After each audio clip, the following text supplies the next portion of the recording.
welcome to the Morning Rush, the empowerment call for heart-centered leaders. How's everyone doing today? I hope you enjoyed some little Michael Jackson going on. So yeah, it's just a way to get our morning started because today, guess what we get to talk about? Branding, and how important that is. Ben, my wonderful co-host, how are you doing this morning? And what does branding mean to you? Well, dude, good morning, everyone. I think of dude as a universal term. You can claim it if you want it. What branding means to me is your voice in the world of business. So your business has a heart and a soul and a Good heartbeat. I morning. think it's the heartbeat. Good morning. I'd say it's the heartbeat of your business. And it's one thing to do, here's a great example. I do beautiful work in the world, working with men.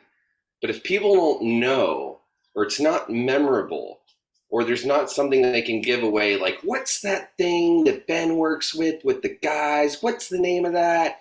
Like, and my men's group used to be called the Lion's Den.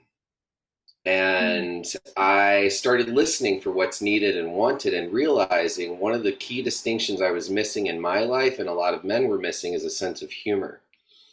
And I started to ask people reflections about me and what they see. And they said they saw my inner child and my heart and my use of play is one of my greatest strengths. So we actually put that into our brand. And suddenly I realized I had been avoiding using the word dude because it was so associated with me for 20 years.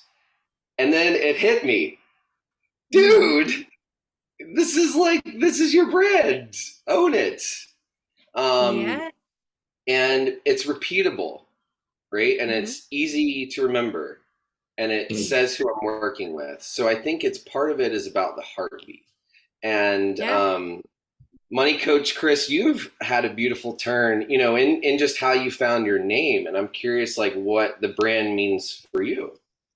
Yeah. So when we're talking about branding, right? We have to I read a lot. I went to some different master classes, masterminds and everything because branding is everything, right? Branding is it's your character, it's defining who you are, and you want them to be memorable. And so I was going through this phase of who am I? More specifically, this is, sometimes things just come because of things that happen in your life. And sometimes they just come because you're really truly trying to be um methodical about it all. But for me, it was just I was going through this hard time with my husband, and we were going separated and getting ready to go through a divorce, and he just said, "Hey, I don't want you to use my last name." So then I'm like, who am I?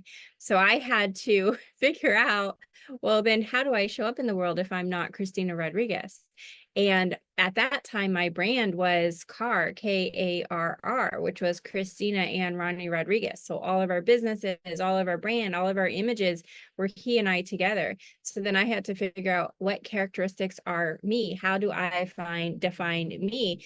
And then that's where Money Coach Chris came, because then I'm like, oh, I don't need to use a last name. Our last name doesn't matter. And so when we're talking about brand, we got the characteristics that you want to embody are important, and what sets you apart from somebody else as well is very important. And so, and fun. I love fun. If that's your personality, right? So I try to make money sound fun. And then, dude, Ben, you're like, dude, and that could be universal, right? So it really helps you connect with your audience and also set you apart from other people. So That yeah. is such a great distinction, Money Coach Chris. And thank you for sharing that story about how you found your name and your brand. Like, that's really powerful. And I would assert that whether you go through a romantic separation or not, that a lot of people at some point may have a brand where you build it with someone else and then it changes. And what are you going to do about it? And what I heard is like, how are you attached to it? And like, are you willing to pivot and recreate at some point if you need to? Like, I've actually looked at renaming the whole dude um, entity a few times just to see what's needed and wanted in the world.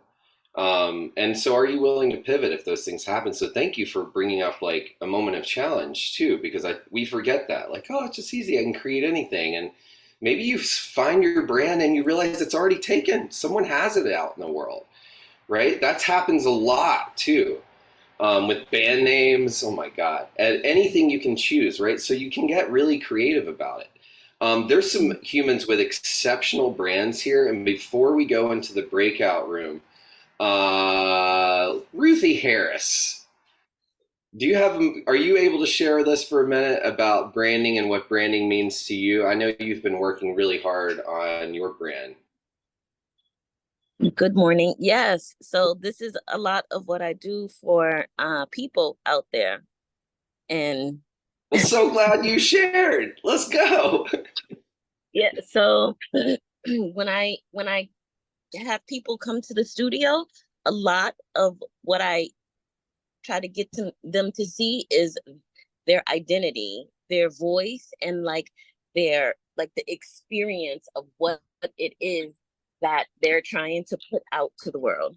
So like the colors that they're trying to embody and what colors mean. So there's like, okay, if you want to embody strength, or if you want to embody happiness or joy or professionalism or this kind of thing, I talk with them. So when I'm building like their logos or whatever, I can understand what it is that they want to like embody. So if you want to have community, if you want to be in a space where you're talking about like you're wanting to express this is a place with a sense of humor. This is a lot of what I build into this. And when I'm talking to people about what their brand is and how to develop their logos and keep their brand consistent and this thing cohesive. Mhm. So Yeah, I love that, Ruthie. And it's like your brand when you got to think of your name, right? You got to think of your colors. That's what I heard you say too, Ruthie, and your logo. And that's hard. I know. I've tried and struggled. And sometimes, Ruthie, do you find people like, do they always love their logo, or are they like, it's okay, we'll go with that for now? Like, how do you see people show up when you give them ideas or anything about logos or colors? well, typically when I go through the process of talking to people and getting to know who they are, um like what I deliver is typically like people are happy with what they get because I'm pulling things out of them and I'm finding out like, okay, what is it like from the conversation, just natural conversation that I have with them of what it is they're trying to do. So then when I'm developing, I am building into that whole thing of who are you wanting to be, and then make sure that the fonts and like the overall design style is what it is that they're trying to do. So if they're like, oh, I wanted to show them this is a place where wacky and for fun, then I make sure I add like something where when you look at it, you get that feel like, oh, these squiggles are definitely a little wacky, or oh, I wouldn't expect to see that element upside down this way, so it gives them what it is that they're looking for. Yeah. And so what I hear too, Ruthie, is like trying to figure out what aligns with them, but also setting them apart.